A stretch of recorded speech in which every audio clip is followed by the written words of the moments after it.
وەڵێ بەڕێزان هەر سەبارەت بە کاردانەوەکان کە ئەو کەسەی بە ئەسڵ بۆ خۆی عێراقیە و ئێستا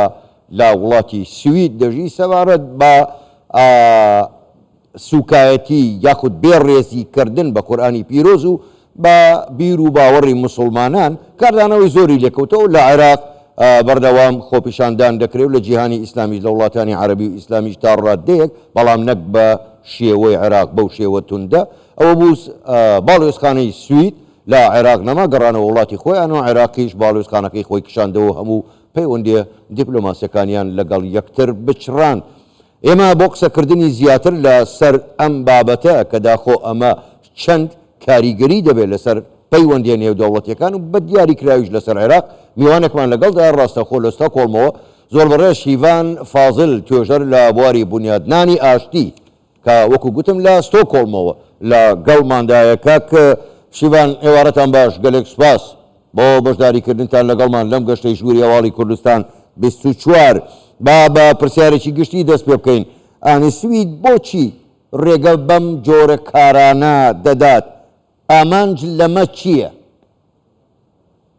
سەرەتای ئێوارەی تۆش و بینەرانی کەناڵەکەشتان باش. وەکو ئاماژت پێکرد ئەم هاوڵاتیە بە ئەسڵ یاخود بە ڕەچەڵک عێراقیە کە ماوەی چەند ساڵێکە لە سوید دەژی و دیارە داوای خود داواکاری پێشکەش کردووە بۆ بەدەستهێنانی داواکاری هاوڵاتی نامەی سوید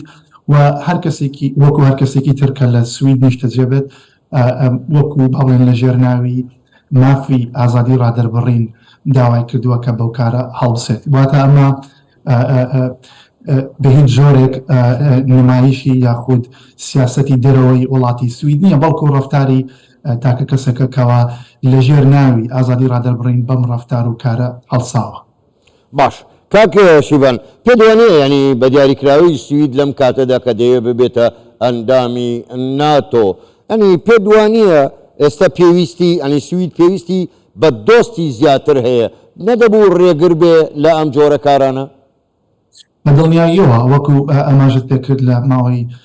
ساڵ و چەند ساڵێکە دەبێت کەوا سوید داوای کردووە بە ئەندامێکی تازە لە ناتۆ بەدیابەتی لە دوای هێرشکردنە سەر ئۆکرانیا لە ڕوسیاوە، بەڵام وەکو باسم کرد ئەو کەسێکەوە بەو کارە هەڵساوە لە ژێر ناوی ئازادی ڕادەربڕینەوە. واروەها پێم وایە حکوومەتی سوید یاخود کاربەدەستانی ئەم وڵاتە پێیان وا بووەکەوە ئەمە کارێکی نەشیا و نەگونجاوە لە کاتەکەشدا کاتێکی تابڵێ خراپە بۆ بارودۆخی نێوخۆی وڵاتەکەش، بەڵام دیارە ئەم بڕیارە لە کۆتاییتە دەگەڕێتەوە بۆ دەسەڵاتی دادوەری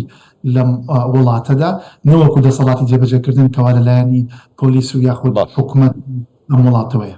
باش کاک شیڤان بۆ خۆت زۆر باش دەزانین لە سوید دەژی. سوید یەکێکە لە وڵاتە هەرە پێشکەوتوەکان لە بواری ئازادی مافی مرۆڤ دموکراسی. ئەو کەسەش کە ئەو کاری کردووە لە ژێر پەردەی ئازادی و مافی مرۆڤ و دیموکراسیدا ئەنجامی داوە.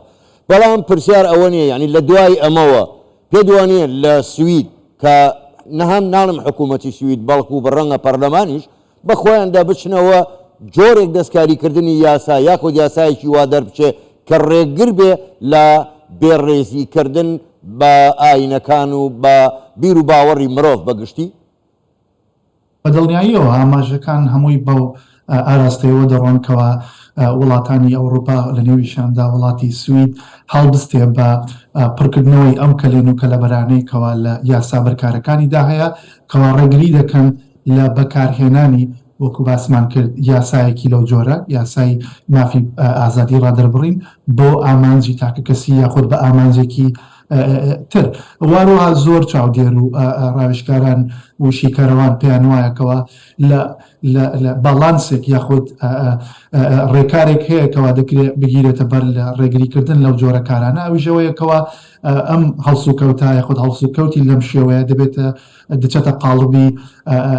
گوتاری تند ئاژۆیی یاخود هەیت سپیچ یاخود ڕەفتاری ڕق ئامێزکەوە چ کۆمەڵ مسلمات یاخود کۆمەڵگای تری نێوخۆیی و ئەروها نێودەوڵەتی بەم جۆرە ڕەفتار و کردارانە پەس دەبن. زۆر باشە کاک شیڤان بۆ خۆ دەزانی کاردانەوەکان بە دیاریکراوی لە عێراق زۆر تند بوون لە عێراقیش زۆر جار شتی تر ڕووی داوە، هێرش کراوەتە سەر باڵۆزخانەکان، ئاڵای وڵاتان سووتێنراوە، بەڵام کاردانەوەکان لەلایەن ئەو وڵاتانەوە نەگەیشتۆتە ئاستی پچڕاندنی پەیوەندە دیبلۆماسی و بازرگانیەکان. پێدوانیە ئەم کاری کە لە عێراق ئەم کاردانەوەی لە عێراق تا ڕادەیەک هەوڵی تێکدانی ئاشتەواییش لە ناو عێراق دەدا بۆ خۆ دەزانی لە عێراق نەتەوەی جیاواز و ئاین و ئاینزای جیاوازیش هەیە؟ بەدڵنیاییەوە طبعاً ئەم پێشکەوتنانەیەکەوە لە ئەم ڕووداوانەیەکەوە لە بەغدا لە چەند ڕۆژی ڕابردوو ڕوویداوە واروها کە چاوەڕوان دەکرێت لە ڕۆژانی داهاتوش ڕووبەدات هەمووی درێژبوونەوەی ئەو ناکۆکە سیاسانەیەکەوە لە ساڵی 2020ەوە لە عێراق دەستیان پێکردووە بەتایبەتیش لە دوای دەرەنجامی هەڵبژاردنە پێشوەختەکانی مانگی دەی 2021 کەەوە دوو ئاستەی سیاسی هەبوو لە وڵاتەکە بۆ دروستکردنی حکوومەت و ئاگداریشین کەەوە شاراوەش نییە زانی بۆ ئێوە بۆ بینەرەکانیشتان کەەوە لە هاوینی ساڵی 2022 یاخود لە هاوینی ساڵی ڕابردوو ئەم ناکۆکیە سیاسیانە ئەم ملمەلانی سیاسیانە گەیشتە ئاستی بەریەکەوتنی سەربازی لە ناوچەی سەوزی بەغدا. بە هەمان شێوە ئەم کاردانەوەی ڕۆژەکانی ڕابردووە لەوانەیە لە ڕۆژانی داهاتوویدا درێژکراوەی ئەم ململانەیە سیاسە بێت کەەوە بەتایبەتی سەرکردەی جوڵانەوەی سەدر کەەوە ئەوێت پیشان بدات کەەوە تا ئێستا دەتوانێت شقامی عراقی بجوڵێنێت واروە لەم ڕێیەشەوە فشار بخاتە سەر حکوومەتی عراقەوەیکەوە بێکاری تونتر بگرێتە بەر دەربارەی لە دژی ئەم جۆرە هەڵوێستانە وەکو جەنابیشتان باست کرد بەڵێ هەڕەشێشە بۆ ئاشتەوایی کۆمەڵایەتی بەتایبەتی پێکەوە ژیانی ئاشتیانی نێوان ئاین و ئاینزە جیاوازەکان لە عێراق و لە هەرێمی کوردستاندا بەتایبەتیشکەوە لە دوای ساڵی 2023ەوە پێکاتە ئاینی و ئیتنیەکان وەکو یان و ئێزیدی و کاکایی و ئەوانی تر ڕوبەڕووی چەندین تونند و توژی و تەنگ و چەڵمە دەبنەوە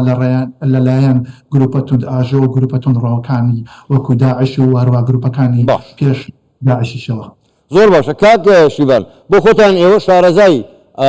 یاساکانی سویدن ئێستا عێراق داواکاریشی تریشی لە سوید هەیە ئەوەیە کە ئەم کەسە ئەمەی بێڕێزی بەرامبەر بە قورئان و ئاڵای عێراق کردو داوا دەکەن تەسلیمی عێراق بکرێتەوە. پێت وایە وڵاتێکی وەکو سوید کە ئەو پەڕی ئازادی و دیموکراسی تێدایە پێت وایە بچێتە ژێر باری داوایەکی ئاواوە؟ پێم وایە داواکارێکی لەو جۆرە ئاسان نییە پێش لەم ڕووداوایشکەوە لەو هەڵسو کەوتانێکەوە ئەو کەسە پێی هەڵساوە هەر کەسێکەوە داوای مافی پەناهەندەی لە وڵاتێکی ئەوروپی یا خودوڵاتێکی تر بکات چەند قۆناغێکی وەڕوا ڕێکارێکی یاسایی هەیەکەوە کەەوە داواکاری نامەکە پێدا تێپەڕ دەبێت وهروها تاوەکو کۆتایی هاتنی ئەم بارودۆخە یاخود تاوەکو کۆتایی هاتنی کەیسەکەی هیچ وڵاتێک ناتوانێت ڕێکارێک بگرێتە بەر کە ئەمەش دەچێتە چوارچێوەی ستانداردی یاخود مەعایری یاسای نێودەوڵەتی کەوا چۆن مامەڵە بکرێت لەگەڵ هەر کەسێکەوە داواکاری داخوازینامەی هاوڵاتی نامەی ئەم وڵاتانە یاخود وڵاتێکی وەکو سوید بکات. بەڵام بەتایبەتی تر دوای ئەم پەرسەندنانە واروە دوای ئەو ڕووداوە ئەم ڕەفتارە بە دیاریکراوی کەوا دەکرێت لێکدانەوەی ئەوەی بۆ بکرێت کە ئەم کەسە ڕوبەڕووی مەترسی لەسەر ژیانی یاخود ژیانی خۆی ببێتەوە ئەگەر بێت و دیپۆرت بکرێتەوە یاخود بگەڕێندرێتەوە بۆ عێراق لەبەرەوە پێویستە حکوومەتی سوید دڵنیایی تەواو وەربگرێت لەو وڵاتێکەوە داوای دەکاتەوە بۆی ئەو کەسیان پێبداتەوە وهروها وتیشم ئەو داواکاریش ئەو کاتە جێبەجێ دەکرێت کە ئەگەر هات و کەیسی ئەو کەسە ئەو نابراوە لە دادگای سوید لە دوای ئەوەی کەوا قۆناغەکانی پێویستی خۆی بۆ ڕەتکردنەوەی داواکاری مافی پەنابەرێتی کۆتایی پێدێت ئەو کاتە وڵاتەکە بۆی هەیە ئەو کەسە بگەڕێندێتەوە. زۆر باشە زۆر بەڕێز شیڤان فازڵ توێژەر لە بواری بنیادنانی ئاشتی ڕاستەوخۆ لە ستۆکۆڵمەوە لەگەڵمان بووی گەلێک سوپاس بۆ بەشداریکردنتان لەگەڵمان سوپاس بۆ ئێوە کاتێکی خۆش. سپاس بۆ میوانداریتان.